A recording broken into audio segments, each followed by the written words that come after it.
Back here at Jeff Albies Field, we are in the top of the third inning as Scott Paulus comes to the plate. 6-0 Ramapo as they got off to a hot start, and you can expect nothing less from Ramapo as they are a nationally ranked team.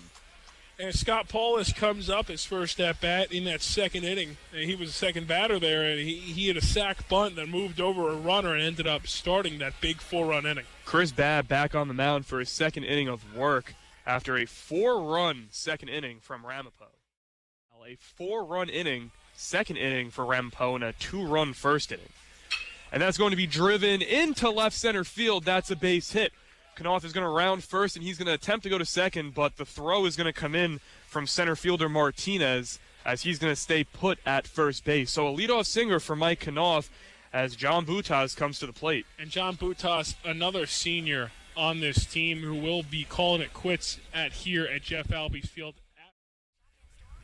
So Shannon remains at first base, not a big lead, and the 2-2 pitch is driven deep into left field. That's going to drive Rowe back, and that's going to be over his head as that falls over to the warning track by the 375 sign.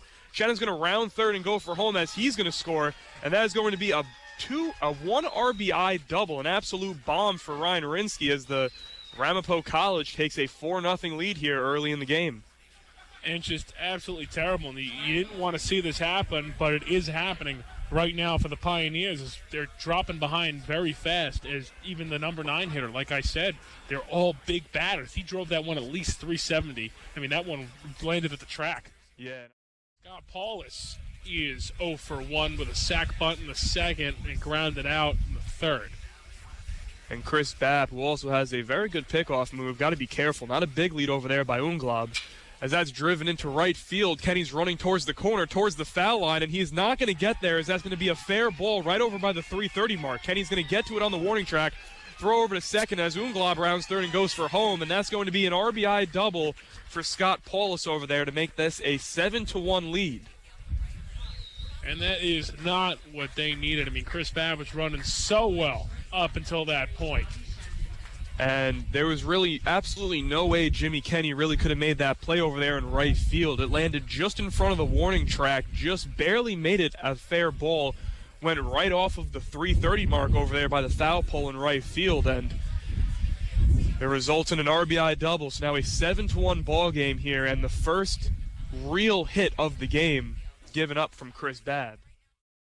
5 home runs and 18 RBIs. So this guy is a very big power hitter. And that's going to be driven to right field. Kenny on the run, and it's going to fall in front of him for a base hit. One run's going to score, and Venturino is right behind him, so that's going to open up a 2-0 lead for Ramapo College early on the 2 RBI single from Brandon Martinez.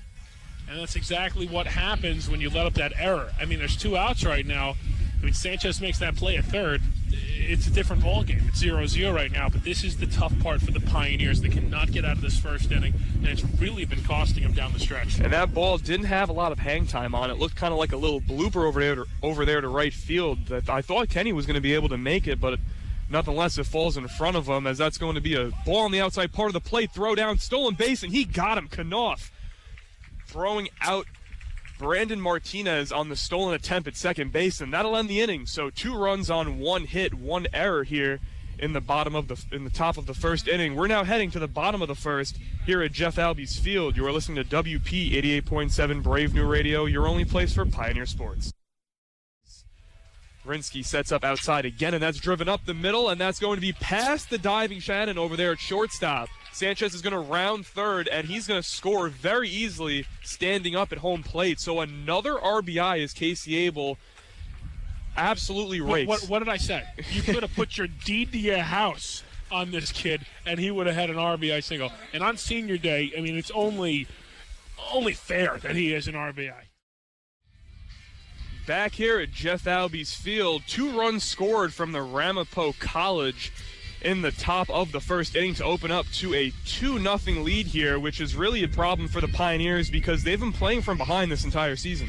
Exactly, and that's not what you want to do. And when they get a big lead, like that game we did the other day, with a 7-1 ball game late in the game, it's not good because this is not the strongest bullpen in the world, so you really have to jump out to a big lead.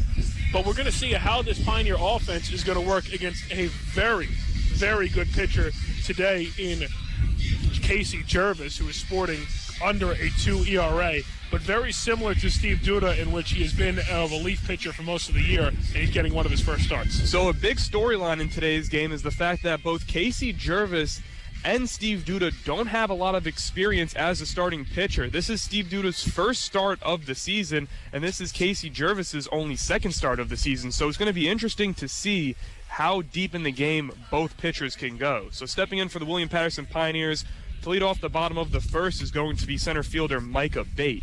Micah Bate this year is sporting an average 408 with 1 home run, 19 RBIs, and a couple of stolen bases thrown in there. Micah Bate has been nothing less than spectacular this season, showed all the tools of a 5-tool player, as he's the second best player in this NJAC right now, has the second best average, right behind Ramapo's Joe Ventura, as a Bate fouls that off to the left their pitches, and they don't force themselves into a bad count, as that's ripped into the gap in right center field, and no one's going to get that one as that lands in between DeAngeli and Martinez in right center field. So that's going to be a single for Victor Sanchez, as now Casey Abel, the shortstop, comes to the plate. Big hit there from Sanchez. He really doesn't hit up in the order a lot. Usually we'll see Anthony Hoagland up here, and Victor Sanchez batting in the 6, 7, 8, even 9 hole sometimes, but a big hit there from Sanchez, getting off against a very tough pitcher. And now Sanchez, a speedy guy, if he can take second base right now and put himself into scoring position for the RBI machine, Casey Abel, the Pioneers might have something. Back here at Jeff Albies Field, we are in the top of the second inning right now. 2-0 the score in Ramapo's favor as Steve Duda takes the mound for a second straight inning of work. Got into a little bit of trouble last inning, but he's going to have to put that behind him and get on track for the next few innings. And you know, from top to bottom, this team is so freaking good, this Ramapo team, so you really don't have any breaks in the lineup, even when you get to the 7, 8, 9 hitters. And that's why Ramapo has been so successful this season. Right now, William Paterson in a tie for 6th place in the NJAC tournament, as Austin Unglob comes to the plate, the third baseman for Ramapo College. And Unglob this year is batting .276 with a triple, 29 RBIs, and a .341 slugging average. As Unglob rips it into center field, and a Bate is not going to be able to get to it, as that's going to be a single that falls right in front of him. So a leadoff single for Austin Unglob to start off the top of the second inning. Yeah, Unglob is a very good right-handed hitter, and there's a lot of right-handed hitters in this lineup, not a lot of lefties. So that plays well into the right-handing thrower, Steve Duda. Yeah, not day here at Jeff Albies Field. The 3-2 pitch is driven over to shortstop. Diving play by Casey Abel, gets to his knees, throws over to first, is in time. What a play by Casey Abel over there at shortstop, making up for the last play that he wasn't able to make. I mean, this kid can seriously do it all. I would not be surprised if there were any MLB scouts looking at this kid right now. I'm telling you, he is an athlete over there. 51 RBIs. I mean, that speaks for itself. I mean, we talk about Micah Bate over there in center field being a 5-tool player, but Casey Abel shows all the signs of being a 5-tool player. We've seen him at third base, at shortstop, at second base. He can play anywhere in the infield. He's the RBI leader on the team, and he's been absolutely fantastic, as that is driven into left field by Bobby Shannon, but Rowe's going to get underneath that one to make the final out of the inning. So a 1-2-3 inning here from Chris Babb will head into the bottom of the 7th inning. You're listening to WP 88.7 Brave New Radio, your only place for Pioneer Sports. As he's set up outside again, and that's driven over to the shortstop, Shannon, as he bobbles it, gathers himself, throws over to first, and it's still in time to get the out. So a good job by Shannon over there at shortstop to recollect himself and save himself from an error. Yeah, I mean, Jimmy Kenny, not the best wheels on him in the game, but still, I mean, that's a great play out there at short. Strike out on this one. Set up outside. The 3-2 pitch is driven into right field, and that's going to be an extra base hit down the first base line. Casey Abel's going to round first and go for second, and he's going to stand up easily at second base with a lead-off double. A stand-up double for Casey Abel, which he is absolutely known to be doing throughout this entire season. He is an extra base hit machine along as an RBI machine, and he finally has his first extra base hit of the game.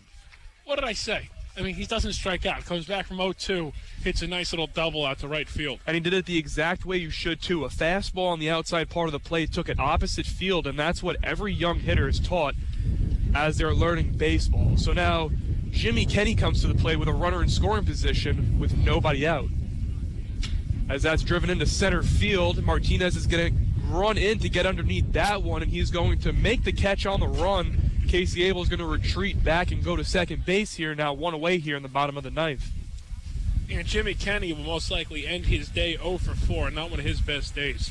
Yeah, that's something that we're used to seeing from Jimmy Kenny. Jimmy Kenny, one of the better hitters on this team, has been batting in the number 4 and 5 spot, has showed a Yeah, down to your last strike here. Not one of the finer moments for the Pioneers. Hopefully they come back and they make the NJAC playoffs for these seniors. I mean, 7 seniors on this team. You want to see them go out with some kind of playoff run. A lot of holes to fill for next year's team.